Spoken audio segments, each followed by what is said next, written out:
Most Tupelo historians will tell you the 1936 tornado was the city's defining moment. Many of us, however, believe it was the 1934 tornado that changed Tupelo and all of Northeast Mississippi forever. That was the year a young George McLean blew into town and bought a bankrupt newspaper from a bankrupt bank.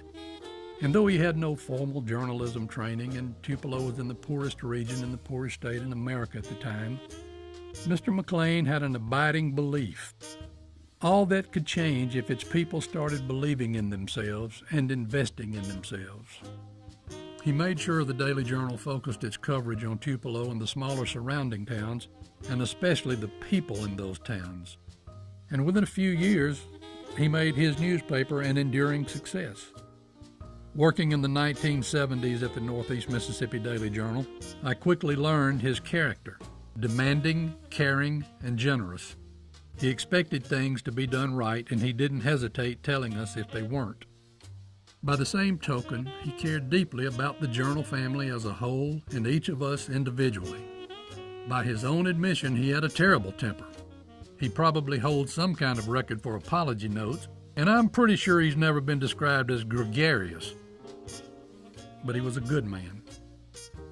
When the Journal moved to its current location, the desks were made of unfinished doors placed on file cabinets, and that's where we worked.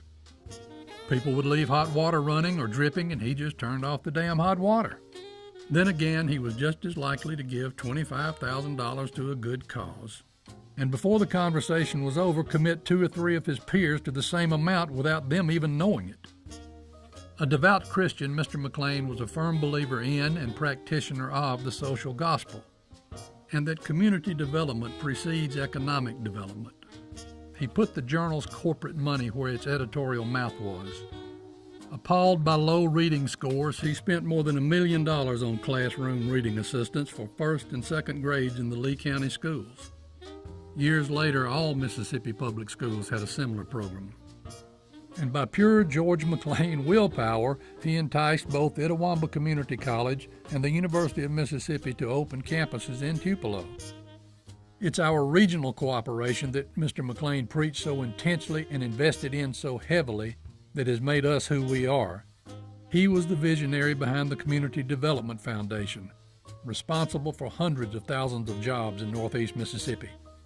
In 1972, Mr. McLean established the CREATE Foundation with assets of not quite $1,500.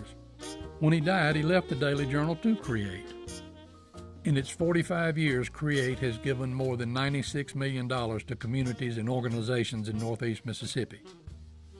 He was a man of large and small deeds, and all of them with the best intentions. He had a head as hard as a rock and a heart as big as a boulder. He once loaned me $600 to get my car fixed and let me pay it back $10 a week at no interest. There's no telling how many lives he touched like that. I finally paid off that loan, but I remain indebted to George McLean. In truth, we all are.